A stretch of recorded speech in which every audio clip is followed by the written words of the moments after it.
Assalamualaikum warahmatullahi wabarakatuh. Berjumpa lagi kita pada mata kuliah evaluasi dan penilaian hasil belajar. Nah, pada kesempatan ini, di pertemuan hari ini, sesuai dengan di RPS, materi yang akan kita bahas adalah mengenai teknik dan instrumen penilaian non-test.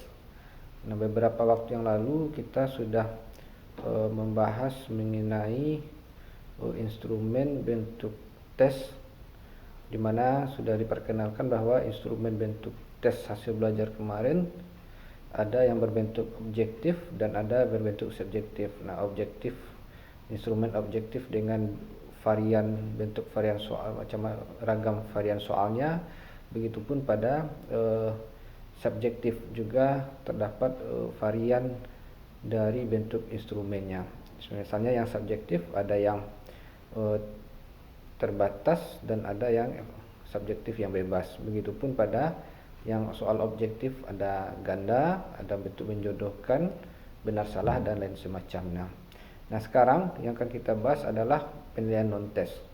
Yang harus diketahui adalah instrumen bentuk penilaian non-test ini dia tidak mengukur pada aspek kognitif. Nah, aspek kognitif kita cukupkan pada penggunaan instrumen tes seperti yang subjektif serta yang objektif.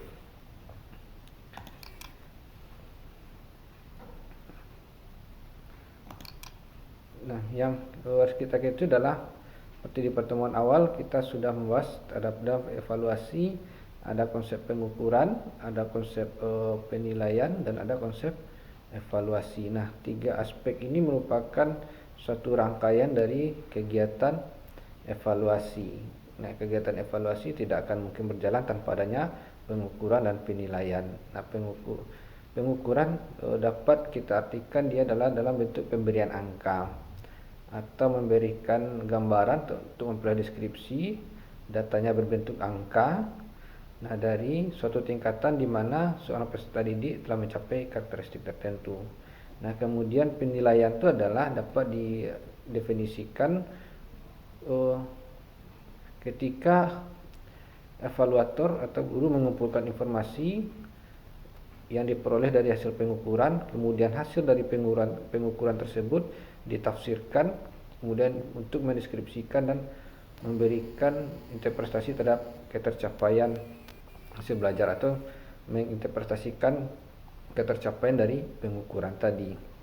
Nah, evaluasi itu adalah pengambilan keputusan setelah pengukuran dilakukan dan diolah dan menghasilkan penilaian.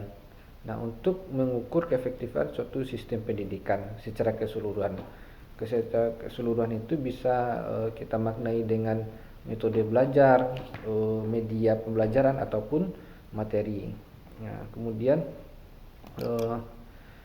pendahuluan. Nah, kita awali dengan pendahuluan.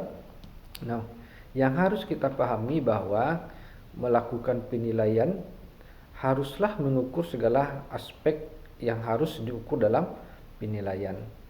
Yang sudah kita bahas kemarin, dalam mengukur penilaian itu ada 3 domain yang harus diukur, yaitu aspek kognitif, afektif, dan psikomotor. Nah, yang harus kita ketahui adalah tidak selalu penilaian hasil belajar itu hanya mengukur aspek pengetahuan atau kognitif, karena sering terjadi salah kaprah bahwa yang dikatakan belajar itu adalah apabila kognitifnya sudah terisi, apabila pengetahuannya sudah terisi.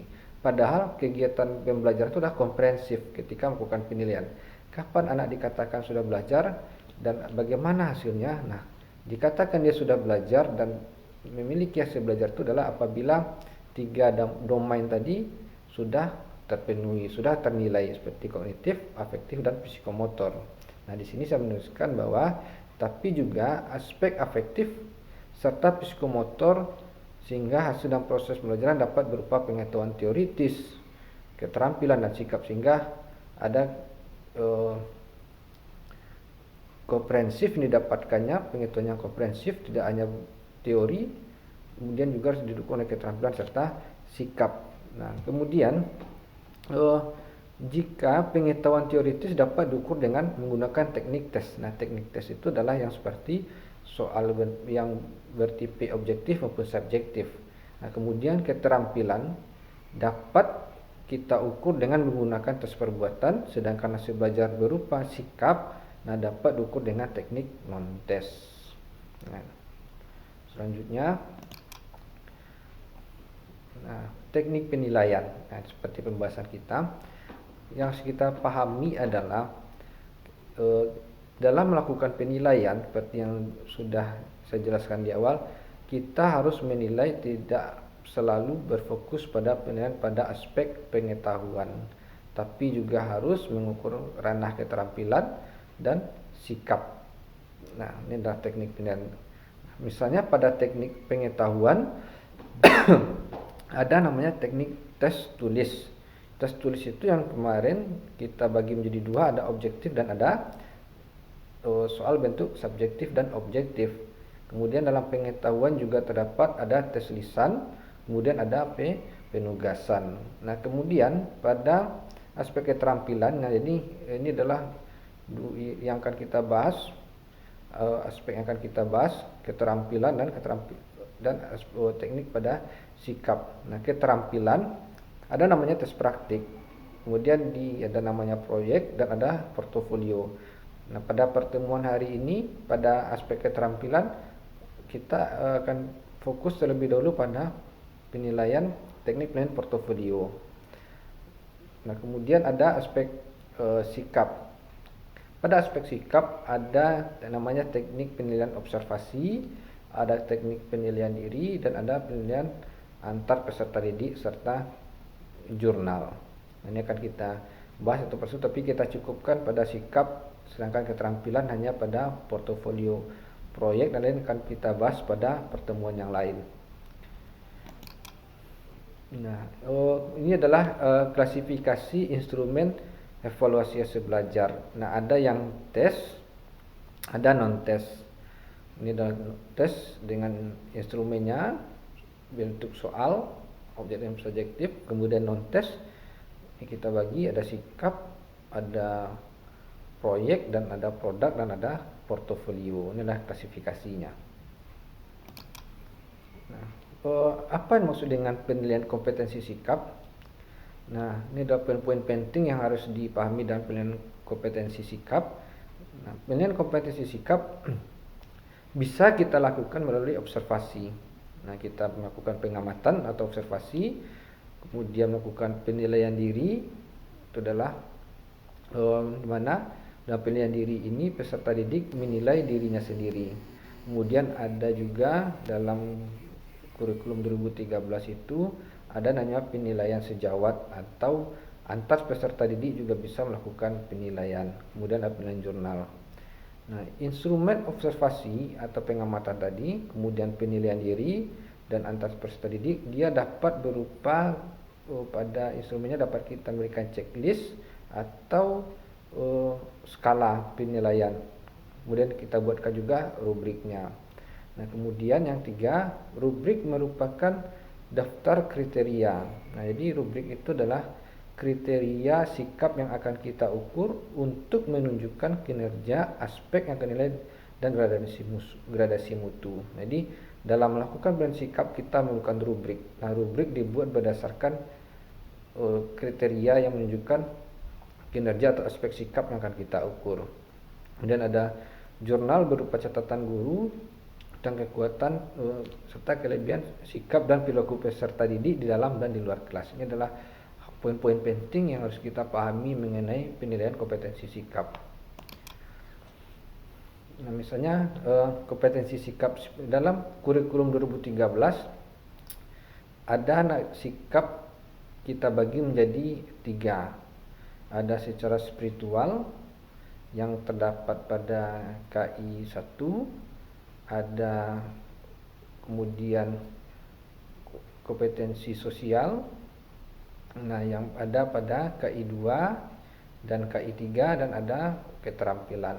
Nah, kita awali sikap spiritual. Misalnya pada mata pelajaran sejarah kita harus memulai dari analisis KI dan KD. Misalnya pada KI 1 menghayati, mengamalkan ajaran agama dianutnya. Kemudian KD-nya adalah menghayati keteladanan para pemimpin dalam mengajarkan ajaran agamanya. Ini satu kompetensi sikap spiritual. Nah, ini adalah contoh rubrik jika kita ingin mengukur bagaimana semangat belajar peserta didik pada penilaian sikap. Ini adalah contoh rubriknya. Misalnya kita ingin melihat bagaimana semangat atau tidaknya peserta didik dalam belajar, bisa kita buat rubriknya. Misalnya indikatornya, ketika peserta didik selalu bersemangat dalam belajar, maka kita buat kriteria sangat baik. Jika dia sangat baik, berarti peserta didik itu sudah konsisten dalam mempertahankan semangatnya ketika belajar sejarah. Kemudian kriteria kedua ada baik. Nah, baik itu adalah dia ditunjukkan oleh sikap sering menunjukkan semangat dalam belajar sejarah. Nah, sering semangat dalam belajar sejarah. Kemudian ada kriteria cukup. Nah, kriteria cukup ini ditunjukkan dengan sikap kadang-kadang menunjukkan semangat dalam belajar sejarah. Berarti dia belum konsisten untuk mempertahankan semangatnya dalam belajar sejarah. Kemudian ada kurang. Nah, indikator kurang atau ditunjukkan dengan sikap dia tidak semangat dalam belajar sejarah. Ini adalah contoh rubrik bersemangat dalam belajar. Ini nanti bisa kita buat checklist atau skala penilaian. Nah, misalnya untuk contoh rubrik, ini adalah contoh rubrik dari semangat belajar. Kita buat di sini adalah kriterianya sangat baik, cukup, dan kurang. Misalnya salah satu peserta didik hadir mengikuti pembelajaran tepat waktu. Nah, jika dia selalu seperti yang kita terangkan di awal tadi, maka bisa kita buat apakah dia sangat baik, kita berikan tanda checklist, apakah baik, cukup, atau kurang. Nah, ini adalah contoh dari rubrik. Ini bisa kita berikan tanda checklist atau skala penilaian dengan 5 aspek pengamatan. Ini bisa ditambahkan tergantung kepada aspek-aspek apa saja nanti yang akan diamati. Nah, kemudian ini contoh kriteria dia sangat belajar. Contoh yang lain adalah apabila selalu melakukan sesuai aspek pengamatan. Ini adalah contoh-contohnya. Dia sharing, kalau kriterianya baik berarti ditunjukkan oleh sharing. Apabila saya melakukan sesuai aspek pengamatan, bisa kadang-kadang dan tidak pernah. Nah, kemudian ini adalah tadi pada aspek kompetensi spiritual, maka ada juga kita harus menguji atau mengamati sikap pada aspek sosial. Nah, pada yang akan kita amati itu adalah pada KI 2 dan KD 2. Nah, pada sikap sosial misalnya, berarti ini sikap sosial ini kan adalah bisa antar guru atau kepada teman, sikapnya pada guru atau sikapnya pada teman. Misalnya jika kita buat kategori sangat baik, maka ditunjukkan oleh sikap selalu santun dan bertutur kata yang baik kepada guru dan teman. Apabila dia sudah konsisten selalu menunjukkan sikap ini secara terus menerus, maka kita anggap sudah konsisten dan kriterianya kita beri penilaian adalah sangat baik. Kalau dia sering, santun dalam bersikap dan bertutur kata, maka mulai konsisten. Kalau cukup itulah dia kadang-kadang santun dalam bersikap dan bertutur kata. Nah, apabila indikator ini selalu ditunjukkan oleh peserta didik, maka bisa kita kategorikan dia belum konsisten dan di kriteria cukup.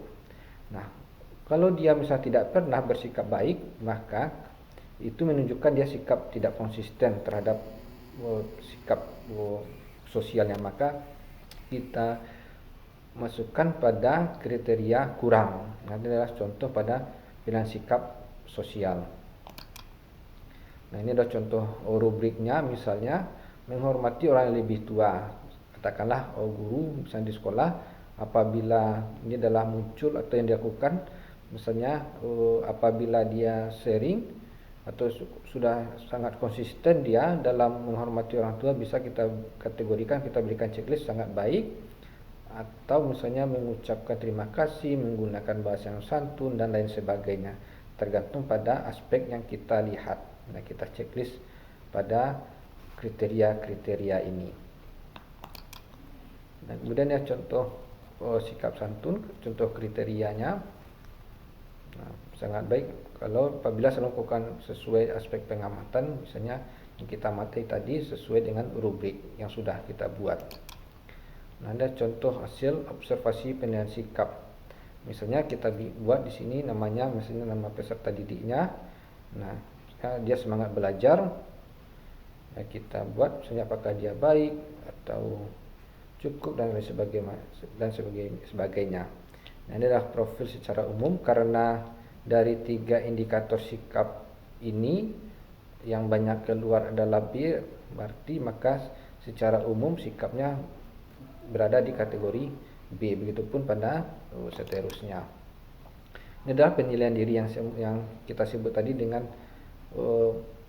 peserta didik bisa melakukan penilaian terhadap dirinya sendiri, mengukur sikapnya sendiri. Misalnya pembelajaran sejarah menyenangkan bagi saya, bisa di checklistnya ya atau tidak. Kalau dia senang berarti ya checklistnya ya atau tidak. Kemudian saya tidak pernah menyontek pada waktu ulangan dan ujian. Nah, di checklist juga sampai ke-3 dan 4 dan seterusnya. Ini adalah untuk melakukan penilaian terhadap diri sendiri. Kemudian adalah peserta didik. Nah, ini yang penilaian dilakukan antar peserta didik. Jadi antar peserta didik bisa melakukan penilaian sejawat atau penilaian sejawat.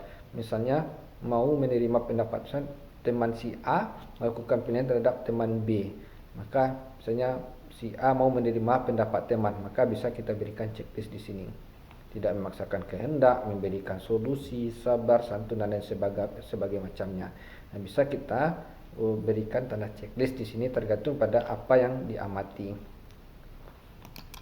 Nah, kemudian setelah kita melihat penilaian sikap, kompetensi instrumen sikap, maka selanjutnya kita masuk pada instrumen keterampilan. Yang harus kita pahami adalah poin-poin penting dalam penilaian kompetensi keterampilan.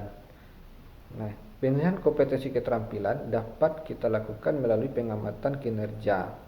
Yang kita minta nanti penilaian kinerja itu dapat kita amati ketika kita meminta peserta didik melakukan demonstrasi atau memperagakan kompetensi tertentu yang berkaitan dengan bidang keterampilan melalui tes praktik proyek atau penilaian portofolio. Nah, instrumennya sama dengan yang sikap tadi, bisa dalam bentuk daftar cek atau skala penilaian. Nah, kemudian tes praktik, karena keterampilan ini lebih banyak pada aspek praktek, maka dia menuntut peserta didik melakukan keterampilan berupa aktivitas yang sesuai dengan tuntutan kompetensi. Kemudian dalam penilaian keterampilan itu juga ada namanya proyek. Proyek itu adalah kita meminta atau memerintahkan kepada peserta didik untuk membuat sebuah tugas yang dilakukan secara sistematis, yang meliputi kegiatan perancangan dan pelaksanaan, pelaporan, kemudian yang harus diselesaikan dalam waktu tertentu.